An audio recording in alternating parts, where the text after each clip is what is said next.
We will talk about whether we can trust AI and the technologies based on AI in such a sensitive area as medicine. And can we make decisions based on this? We will talk of reliability and others, and formulate and give you an overview of the possible solutions by illustrating it with our practice. A number of months ago, we had a publication called AI in Medicine, Expectations Not Meeting the Reality, and with the title of Not Having Success in that AI was expected to have in medicine. So FDA of the United States was analyzing the statistics for medical devices, including software aimed at medicine and AI-based software made for medicine. And we see the number of articles here has grown from 600 to 12.5 thousand, and consequently we would expect the number of products in AI to grow, but out of 70,000 of medical devices, we just have only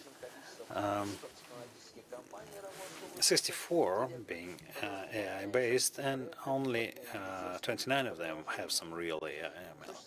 So this is less than 0.2% of all medical devices. And as we have a database for the AI products, we could even name all the AI-based products. So what do you mean by trusting AI? For the systems that we can trust, we have a trustworthy AI term, which includes a number of aspects: reliability of both the conclusions and it being tested on data's data safety, that they will not harm the patients, not only in the short-term clinical trials, but also long-term.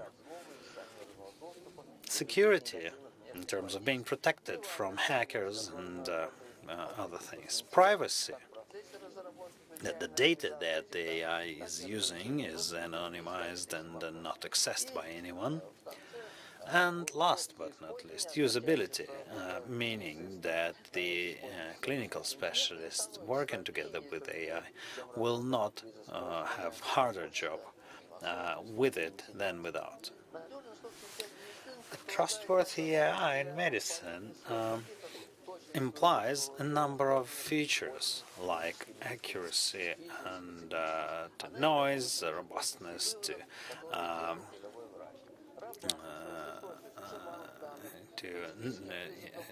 non-relevant subject features like sex or race, to the symptoms and the type of equipment. So fairness means that the AI system should not be mistaken working with one group rather than with another.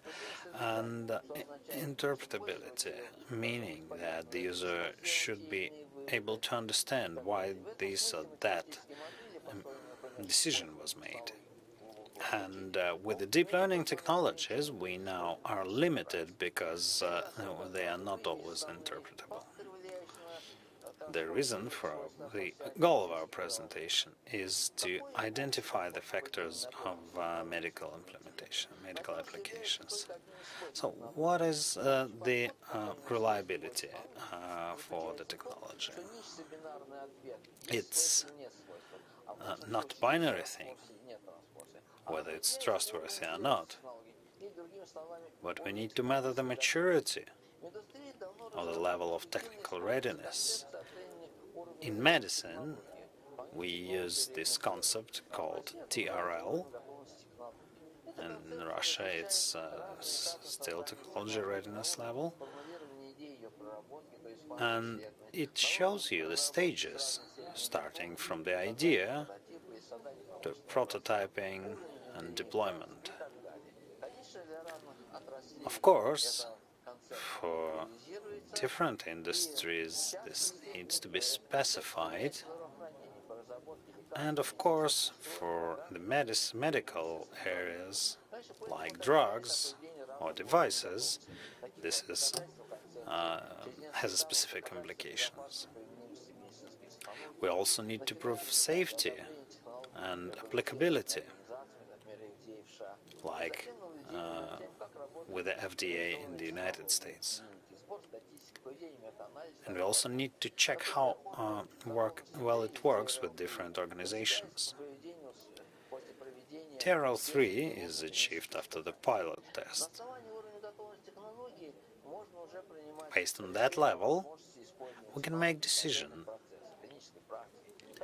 for using the technology both in the processes and clinical processes. And if we try to assess something that has low maturity, we will discreditize AI. We need to also validate the level of readiness for the software products. We need to include the validation requirements and clinical trials. Let's look at the stages, how we create software for decision-making support using AI. So we gather the data, starting from gathering the data and up to implementation and testing. Let's have a look at the first two stages, highlighted in red. We're doing the pre-processing here, and using machine learning methods, we create mathematical models that are being tested on that new data. Thus, we see that this data is used on all the stages, both annotated and non-annotated data, affects the trustworthiness. What can go wrong on different stages?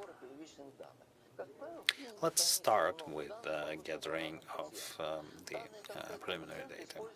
Usually, the hospitals would have all the data for all the patients, and of course we need to take them into account, and they may be stored in an archive and used as part of the decision-making for this patient. But when we try to use that data as part of the training as a data set, this can lead to a lot of issues. This data has a lot of noise and artifacts created by hardware or other sources. Like this MRI has motion artifacts, so the person was obviously moving the head. But those artifacts have not decreased the quality because the areas of interest is far from the area of the artifacts. But if we train the model based on this, this may lead to wrong decisions.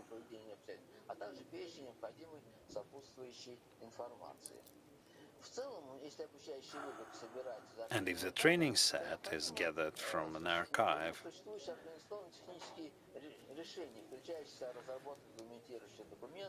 based on the documentation and protocols and laws, and being able to have access by data engineers, but those are organizational questions. The next issue with data is labeling or annotation. And for diagnostics, each and every part of data infers that we know the diagnosis, but the ground truth is often impossible to obtain because the diagnosis can be wrong, or a number of doctors can have different diagnoses. So to find that ground truth, we often need different data, like with epilepsy. We need MRI, CT, video monitoring, and often we lack the needed types of data. This leads to lower quality and accuracy. And usually we have very high-level diagnosis, like the patient is ill or the patient is healthy, without a detailed description of the pathology. So the lack of labeling is very important. And the cost of error is very high in medicine.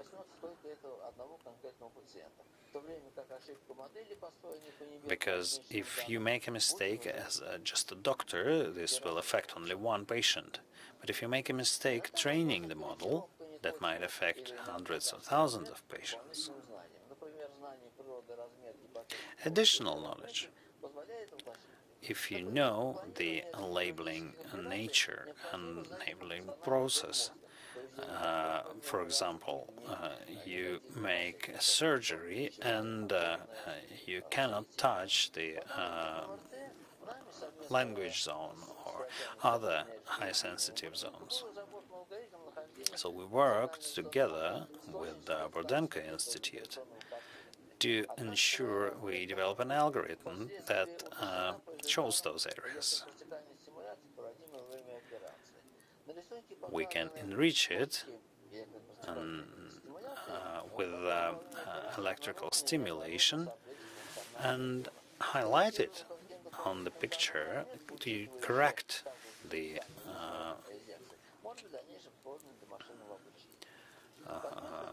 analysis, and then it can be used by machine learning. So other computer helpers and ways of support can be used. Medical health records or so-called active learning systems. We've also developed, together with Pirogov's doctors, a system to decide to highlight epilepsy areas, and this allows us to highlight suspicious areas by showing bounding boxes containing the affected area. This highlighting helps you reduce the time spent,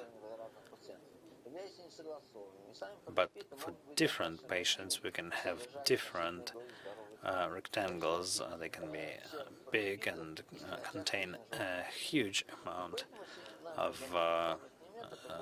tissue that has nothing to do with it. So we've augmented it with another method to automate the labeling.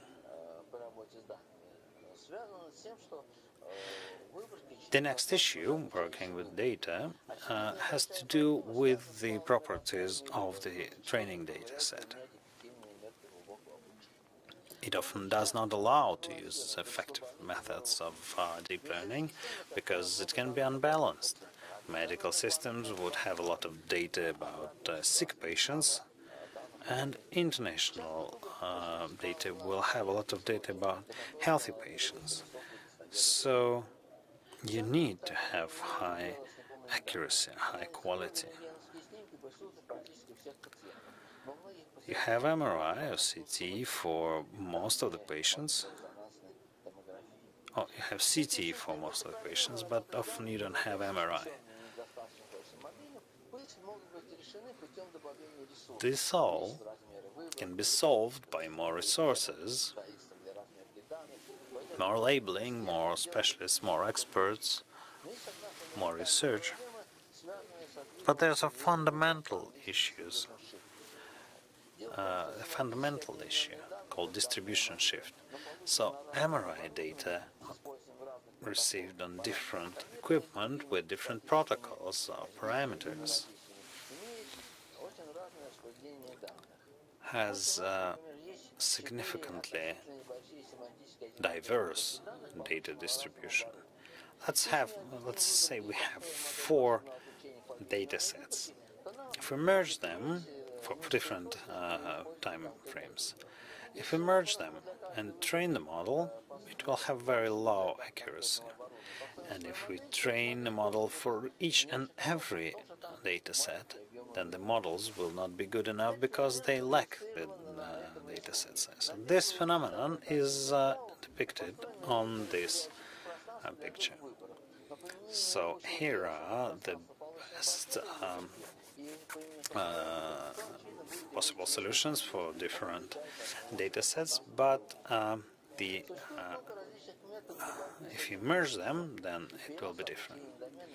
So there's a number of methods to fight this phenomenon.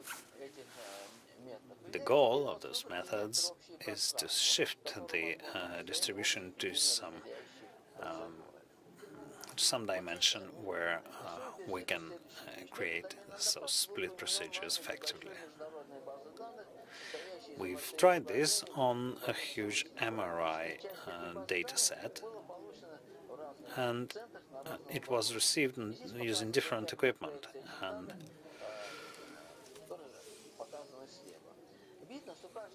here's the 2D projection. Each and every data set will have a lot of different features, and by domain adaptation we've merged them and received a homogeneous data set by removing the equipment influence. You can now build effective procedures using this data set. So here are the main obstacles working with data and some methods to remove the obstacles, but we still can get wrong and not high-quality data. We have modern methods to solve this and improve the trustworthiness. So this slide mentions the modern methods for machine learning that might help working with unlabeled data and create robust models. On the second slide, you have on the second column you have the problems, and on the third column you have the methods that help. With that, my presentation is over. Thank you for being with me, and let me answer your question.